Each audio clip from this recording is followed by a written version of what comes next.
당신은 신자입니까? 당신은 그리스도를 믿습니까?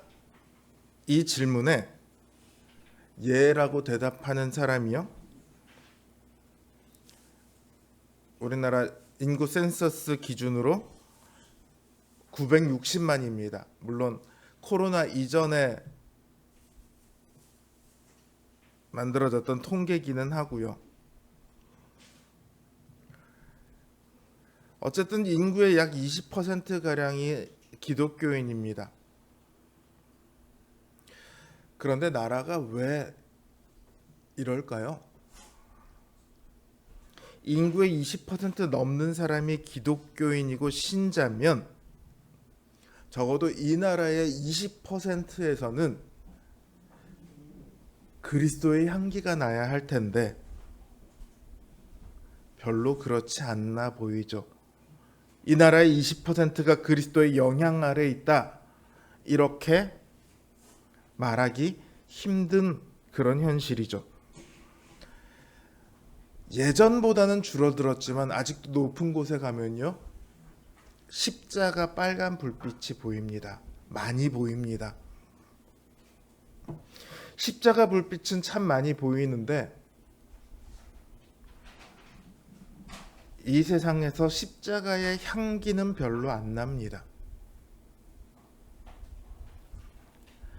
물론 그 960만에 이단들도 섞여 있습니다.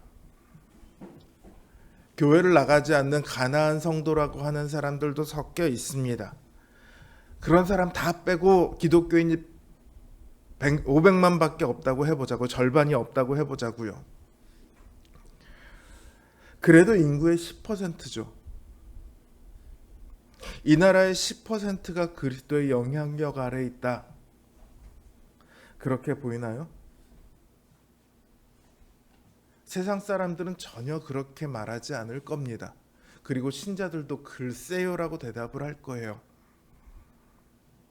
자, 그렇다면 둘 중에 하나일 거예요. 자신은 신자라고 말하지만 사실은 신자가 아니거나,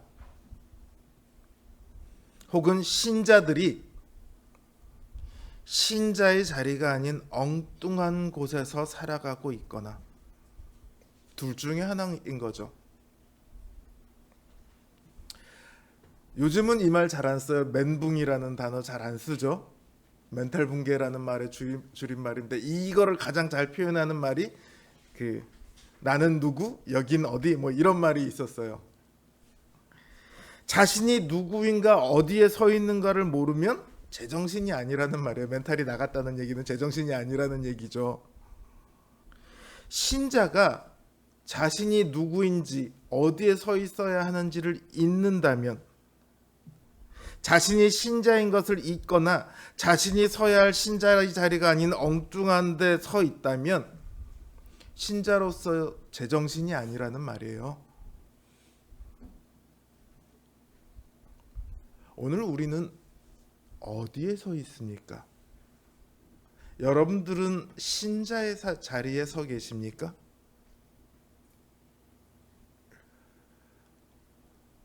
오늘 데살로니가와 베레아 두 도시에 바울로 인해 소동이 일어납니다. 이 두 도시에 있었던 일들을 통해서 신자의 모습에 대해서, 신자의 자리에 대해서 다시 한번 생각해 보고자 합니다. 빌립보에서 나온 바울이 데살로니가로 향합니다. 데살로니가에 도착한 바울이 제일 먼저 찾은 곳은 어디냐면 유대인들의 회당이에요. 바울은 어느 도시를 가건 유대인들의 회당이 있는 곳에 가면 그 회당에 가서 가장 먼저 기도하고 말씀을 전합니다. 복음을 전해요. 그게 바울의 규례예요. 바울은 그 규례대로 유대인의 회당을 찾았고 복음을 전했습니다. 이 복음을 받고요, 경건한 헬라인들, 그러니까 이 경건한 헬라인들이 누구냐면 원래 그리스 사람인데 유대인들을 통해서 하나님을 알고 하나님을 믿게 된 사람들을 말해요. 그래서 이들은 늘 유대인의 회당에 모여서 함께 예배를 드려요. 이 경건한 헬라인들의 큰 무리와 많은 귀부인들이 바울과 실라를 따르게 됩니다. 바울이나 교회의 입장에서 보면 이건 할렐루야죠. 놀라운 하나님의 역사입니다. 이렇게 말하겠죠. 근데 유대인들의 입장에서 보면 어떨까요?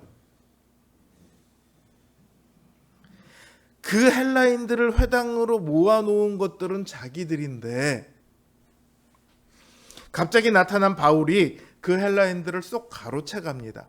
그렇다고 유대인들과 바울이 같은 믿음을 가졌냐면 그렇지 않잖아요. 유대인들은 그리스도를 인정하지 않습니다. 모세의 율법을 지켜야 구원을 받는다고 말하는 사람들입니다. 바울은 어떻습니까? 모세의 율법으로 구원을 얻지 못한다고 말하며 오직 그리스도를 통해서만 구원을 얻는다고 말하는 사람들입니다. 그러니까 사실은 이 둘은 굉장히 어울릴 수 없는 존재죠. 특히나 유대인들에게 있어서는 자기들이 틀렸다고 말하는 그리스도와 그리스도를 추종하는 그 사도들은 정말 이단과도 같아요. 그래서 어디서나 그 기독교인들을 고소할 때 보면 그리스도 이단들이다 이렇게 말을 합니다. 여러분, 오늘날 만약에 우리 교회에 있는데 이단이 하나가 쏙 들어와 가지고 교회 잘 다니는 척 하더니 쏙닥쏙닥 돼 갖고 다 데리고 자기네 교회로 가버렸어요. 그 교회 목사님이 어떨까요? 막 분노하겠죠. 분통이 터지겠죠. 지금 꼭 유대인들이 생각할 때 바울이 이런 짓을 하고 있는 거예요. 그러니까 유대인들이 어떻게 하냐면 바울을 혼내주기로 생각을 합니다. 그래서 어떻게 하냐면 어떤 저작거리의 어떤 악한 사람들, 그러니까 지금으로 따지면 어디 깡패, 불량배 이런 사람들이겠죠. 얘네들을 데리고는 바울과 실라를 찾아다닙니다. 그러다 바울이 야소네이라는 사람의 집에 있다는 걸 들어요. 그 집으로 달려갑니다. 가봤더니 바울이 이미 떠나고 없어요. 그랬더니 유대인들은 어쨌든 분통이 터지잖아요. 바울은 못 잡아서도 네가 바울을 재워줬어. 그럼 너라도 대신 책임을 져야지. 그러고 야손을 데리고 읍장 앞에 갑니다. 그리고 이 야손이 천하를 어지럽게 하는 사람들, 그 사람들을 집에 들였다고 말을 해요. 로마라는 제국은요, 모든 종교에 대해서 관용을 베풉니다. 이 종교가 이단이 됐건 뭐가 됐건 아무런 터치를 하지 않아요. 그러나 단 한 가지의 경우는 터치를 합니다. 로마의 황제에게 반역을 하는 경우는 가만 놔두지를 않아요. 그 종교를. 그런데 기독교는요, 예수님을 뭐라고 부릅니까? 주라는 이름으로 부릅니다. 영어로 보면 My Lord라는 단어로 번역이 많이 되어 있고요. 헬라어로 가면 아도나이라는 단어를 씁니다. 이 단어는 원래 로마의 황제에게 쓰여지는 단어예요. 그러니까 세상의 황제인 로마의 황제가 나의 주가 아니고 하나님이 나의 주이십니다. 이렇게 고백하는 사람들이 그리스도인이에요. 그러니까 로마의 입장에서는, 혹은 그리스도교를 반대하는 사람들 입장에선 이 호칭 자체가 딱 걸어서 반역자로 만들기 너무 좋은 거예요. 그 얘기를 하는 거예요. 저 반역자들이다. 그 사람들을 이 성에 들였다.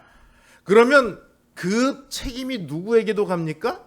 그 읍장과 관리들에게도 가거든요. 그러니까 이 사람들이 깜짝 놀라서는 막 서로 의논하다가 야손과 그 형제들에게 우리 이 성에서 어떤 반역과 관련한 소동을 일으킬 생각이 전혀 없습니다. 이러는 약속을 받고 보증을 받고 놓아줍니다.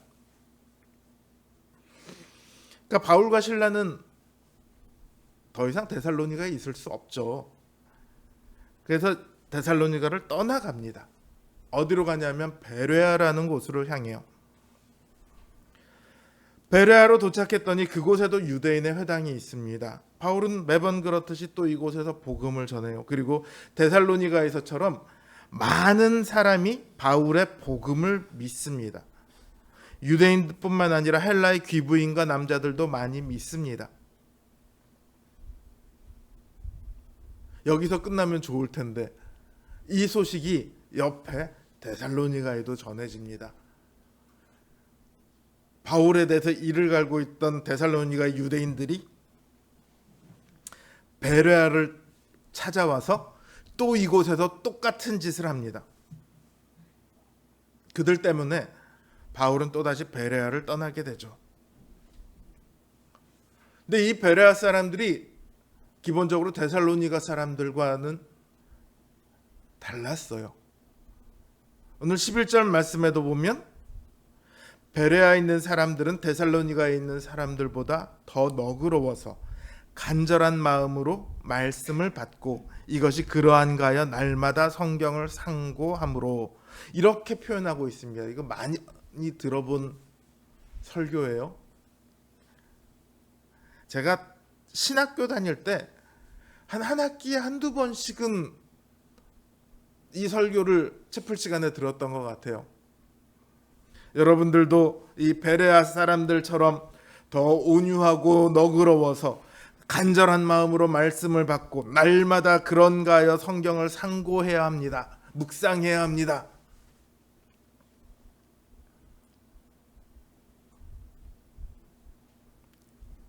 그런데 여기서 생각해 봐야 될 게 있어요. 베레아 사람들은 데살로니가 사람들보다 더 너그러웠다. 성경을 상고함으로 그 중에 믿는 사람이 많았다. 이렇게 말을 하잖아요. 그런데 데살로니가의 유대인들이 와서 소동을 일으켰을 때 이 사람들이 어떻게 합니까? 바울을 성 밖으로 내보냅니다. 데살로니가와 똑같은 결과가 이루어지죠. 데살로니가 사람들과 베레아 사람들 사이에 어떤 차이가 있습니까? 결과적으로 아무런 차이도 없어요. 데살로니가에 있던 사람들도 회당에서 바울의 복음을 듣고 믿었던 사람들이 있었고요. 베레아에서도 똑같이 믿었던 사람들이 있습니다. 유대인들이 소동을 일으켰을 때 사람들이 결과적으로 바울을 쫓아냅니다. 베레아에서도 바울을 내보냅니다. 무슨 차이가 있죠?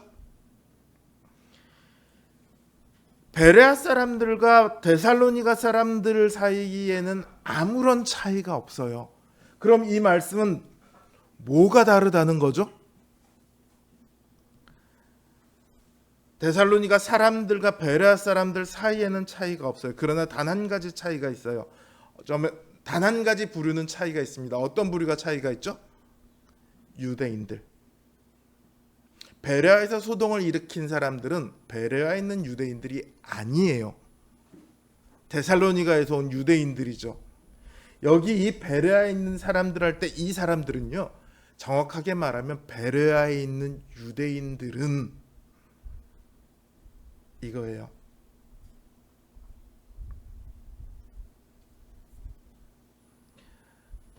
실제로요, 베레아라는,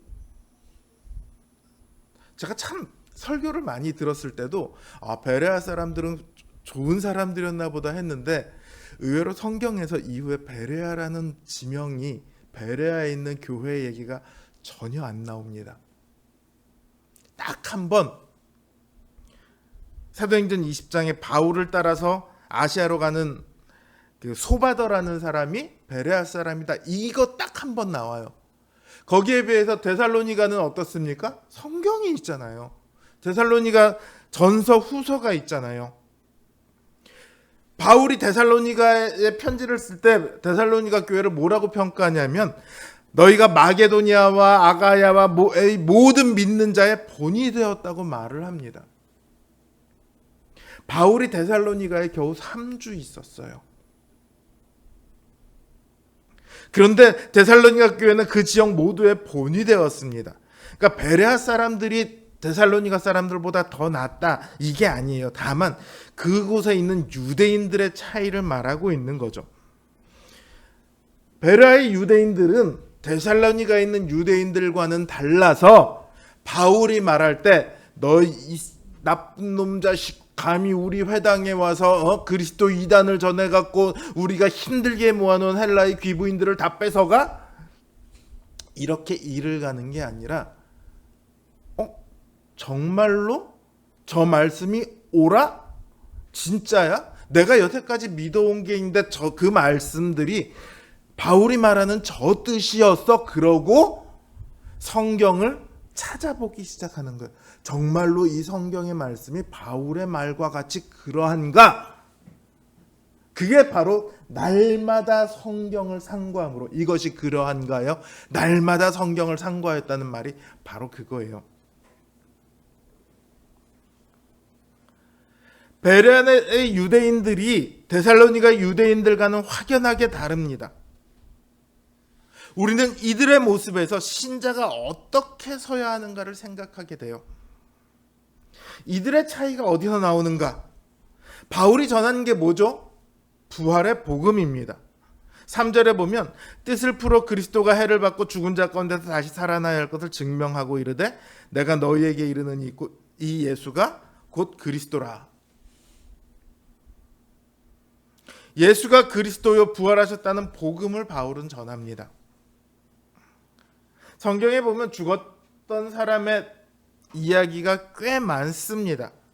예수님 전에도 있었고요.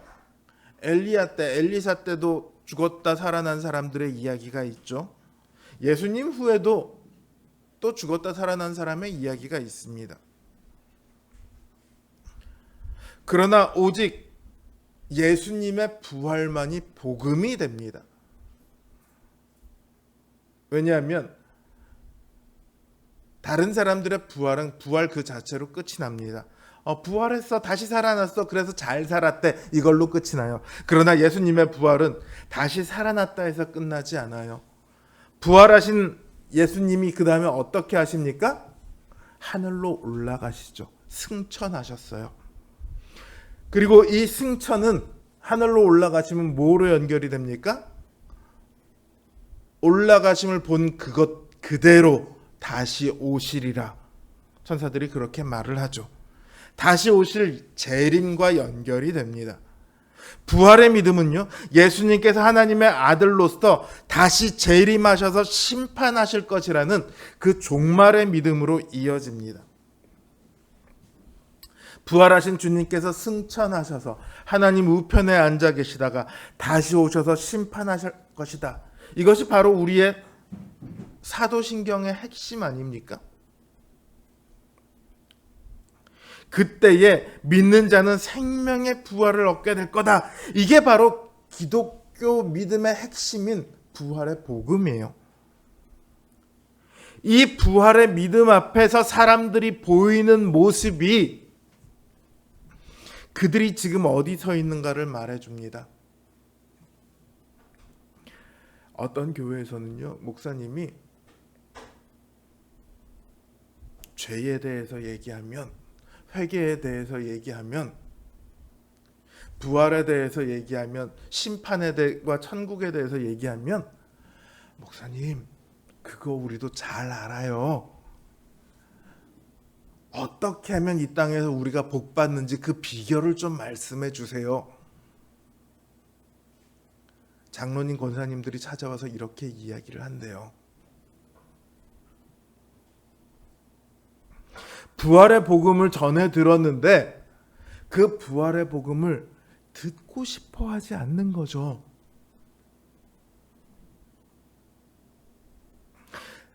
데살로니가의 유대인들도요, 부활의 복음을 똑같이 들었습니다. 그러나 그들은 대적하는 자의 자리에 섰습니다. 베레아의 유대인들이나 헬라인들은 모두 똑같은 부활의 신앙 복음을 들었고 그 복음을 믿었습니다. 베레아의 신자들에 대해서는 더 이상 나오지 않지만 데살로니가의 신자들, 앞에서도 말씀드렸던 것처럼 이들은 겨우 3주를 바울에게 배웠습니다. 안식일 회당에서 바울이 주로 가르쳤다고 하니까 정확하게 얘기하면요, 3일을 배운 거예요. 회당에서 3번 배운 거예요. 그럼에도 불구하고 이들은 온 일대에 믿음의 본이 되는 사람들로 재탄생합니다. 그리고 초대교회의 역사에 있어서 중요한 역할을 감당하는 교회가 되죠. 겨우 3주밖에 안 배운 교회가 어떻게 이런 교회가 될 수 있었는가? 그들이 부활의 복음 앞에, 하나님 앞에 신자로 바로 섰기 때문입니다. 부활의 복음을 믿고 그 부활을 그들도 소망했기에 그들은 어떤 어려움이 닥치더라도 그 믿음을 포기하지 않는 믿음의 본이 되었던 거예요. 코람데오라는 말이 있습니다. 하나님 앞에서라는 라틴어예요. 종교개혁자들의 표어이기도 했습니다. 우리는 종교개혁하면 누구를 가장 먼저 떠올립니까? 조한결 씨, 역사에 관심이 많은 조한결 씨. 종교개혁하면 생각나는 사람은? 네. 죄송합니다. 안 배웠다는데 제가 뭐라고 합니까? 루터 그리고 칼빈을 생각합니다. 그런데 종교개혁은 사실은 이 사람들이 일으킨 것이 아니죠. 가장 암흑의 시기였던 중세 시대를 하나님께서 이들을 통해서 뒤집어 놓으신 거예요. 다르게 말하면 그 암흑의 시대에도 하나님께서는 교회 앞에 서 계셨다는 말이에요. 암흑 시대라고 말할 때 그들이 암흑 시대였던 것은요, 이 사회적으로 혼란하고 사회적으로 문제가 있고, 사회적으로도 물론 문제가 있지만 무엇보다 교회가 그 구원의 복음을 잃어버렸다는 점에서 그 시대가 암흑의 시대였어요. 그런데 그 시대에도 하나님께서는 그 교회 앞에, 신자들 앞에 서 계셨습니다. 루터와 칼빈은 그 하나님을 보았고 이제 자신들이 그 하나님 앞에 서기 위해 발버둥을 쳤습니다. 그래서 나온 말이 코람데오예요. 하나님 앞에서. 하나님이 늘 우리 앞에 서 계셨던 것처럼 우리도 늘 하나님 앞에서 서 있는 것처럼 살아야 한다. 신자로 선다는 것은 바로 이런 것입니다. 늘상 우리 앞에 서 계신 하나님, 암흑의 순간 같을 때도 우리 앞에 여전히 서 계시는 그 하나님 앞에 우리가 어떻게 설 것인가 하는 문제입니다. 하나님께서 우리를 위해 그 아들을 보내시고 부활시킨 것을 믿는다면, 그 예수님께서 오늘도 우리를 위해 기도하며 그 영이신 성령님을 통해서 일하고 계신다는 것을 믿는다면, 그래서 우리가 하나님께서 약속하신 그 영원한 생명의 복에 들어갈 것을 믿는다면,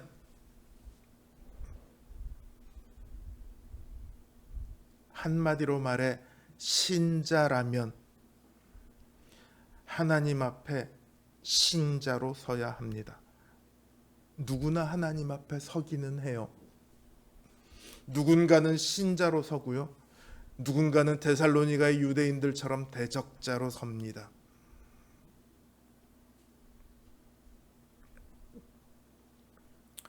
생각하는 대로 살아야 한다.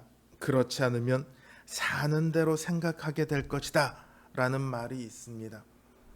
죽음의 의미라는 책에 나오는 한 구절인데요. 이 말을 오늘 우리 신자들은 깊이 생각해야 합니다. 저는 이 말을 조금 바꾸고 싶어요. 믿는 대로 살아야 한다. 그렇지 않으면 살아가는 대로 믿게 될 것이다. 어쩌면 오늘 한국 교회가 이 땅에서 10%에서 20% 사이에 인구를 가지고 있는 한국 교회가 아무런 영향력을 발휘하고 있지 못하는 데에는 살아가는 대로 믿고 있기 때문은 아닌지 우리는 우리의 믿음을 돌아보아야 합니다. 우리의 삶이, 우리의 현실이 우리를 지배하게 만들어서는 안 됩니다. 우리의 현실에 우리의 믿음이 끌려다녀서는 안 됩니다. 우리의 생각이, 우리의 믿음이 우리의 삶을 지배해야 합니다. 그런 사람을 신자라고 부르는 거예요. 나 예수님 믿어요. 나 교회 다녀요. 그게 신자가 아니에요.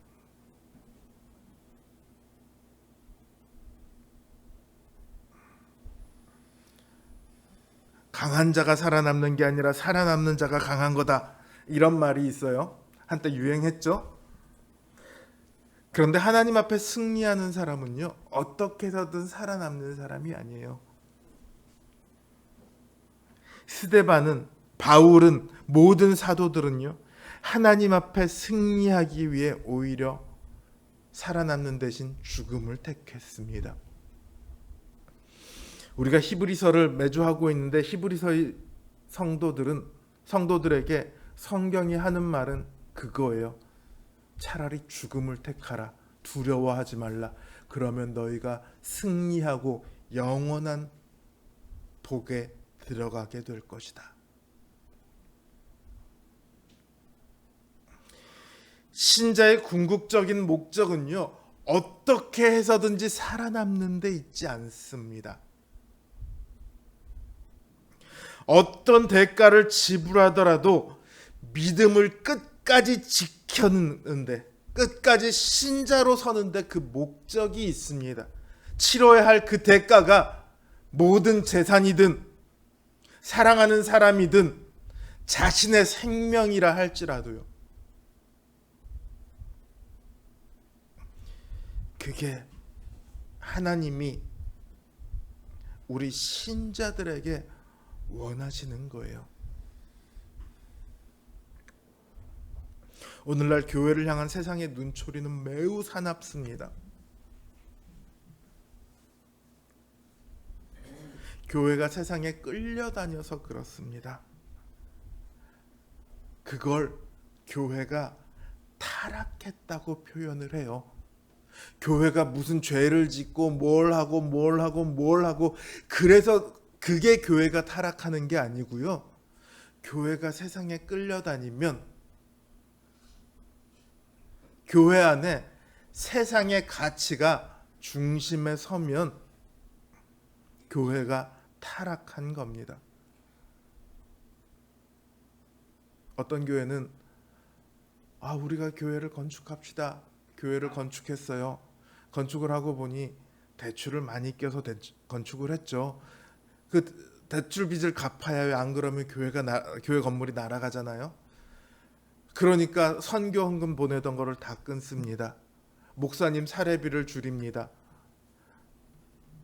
목사님 사택을 팝니다. 목사님 생활이 더 이상 어떻게 안 되는데도 그건 목사님 문제예요. 교회 빚을 갚아야 돼요. 안 그러면 교회 건물이 날아가요. 교회는요. 건축한 그 예배당에 팔려버린 거예요. 하나님을 위해 교회 예배당을 건축했는데 온 정신이 그 건물에 팔려버린 거예요. 몇 년 전에 제가 교단 총회에 갔을 때 그때 총대로 오셨던 한 장로님이 일어나서 하셨던 발언이 기억이 납니다. 저는 교단의 헌법은 잘 모릅니다. 그러나 제가 변호사라 세상의 법은 잘 압니다. 세상의 법에 비추어 봤을 때 이러고 이야기를 시작하시더라고요. 교회는 교회의 법이 있습니다. 하나님께서 주신 성경에 근거한 법입니다. 세상의 법이 교회의 원리와 원칙이 될 수 없습니다. 교회가 세상의 규칙, 세상의 법을 따르면 그게 바로 타락입니다. 하나님의 법을 포기하는 것이니까요. 우리의 삶도 마찬가지입니다. 신자로 산다는 것은 오직 그리스도 안에 서는 것입니다. 그리스도의 말씀, 그 복음 안에 서는 것입니다. 때때로 헤매더라도 그 안에서 헤매야 합니다. 넘어지더라도 그 안에서 넘어져야 합니다. 지치더라도 그 안에서 지쳐야 합니다. 그리스도로 인하여 실족하는 사람은 가장 바르게 서 있는 사람입니다. 그리스도를 위해서 세상에서 실패하고 우는 사람은 가장 성공한 사람입니다. 교회 안에 우리의 삶 속에 세상의 것들로 채우지 마십시오. 성경은 그런 것들에서 떠나라고 수도 없이 말하고 있습니다. 요즘 교회가 가장 많이 욕먹는 게 뭐죠? 정치 때문에 그래요. 다시 말하지만 세상의 정치는 교회나 신자의 삶과 아무런 상관이 없습니다. 그게 민주주의가 되었건 중세 봉건주의가 되었건 근대 민주주의가 되었건 자본주의가 되었건 공산주의가 되었건 그 어떤 것도 하나님 나라가 아닙니다. 그냥 세상의 정치의 하나일 뿐입니다. 그런 것들이 교회나 신자를 판단하는 기준이 되면 안 됩니다. 근데 지금 안타깝게도 많은 교회가 그 일을 하고 있어요. 저 빨갱이 목사, 저 태극기 장로. 교회 안에 지금 이 정치가 기준이 되어서 서로를 편가르고 있어요. 자기 색깔에 맞는 목사를 찾아서 교회를 옮겨 다니고 있어요. 제가 정말로 말하지만요, 그런 교회가